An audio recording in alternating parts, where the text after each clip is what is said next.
To import Pro Mode preset on POCO X8 Pro or Pro Max, first of all, we're gonna open the camera. Over here in the camera, we should be able to, of course, go to the Pro Mode over here. Next, we're gonna tap on the current preset, which is here on the right side. This opens parameter presets, and you can press this plus button on the right side, and you can choose the import option.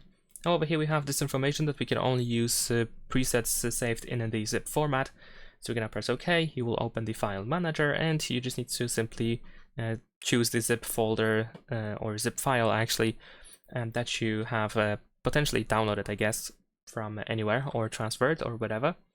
And of course, if you have someone who has a Pro Mode preset and they don't know how to export the preset, then you can just tap on the three dots in the upper right corner of the preset over here, and we can tap on continue if needed. There we go. Now once you open this menu over here, you should be able to use this rectangle with an arrow, and this allows you to export the zip file that contains all the information of the preset. So that's pretty much it. Leave a like and subscribe.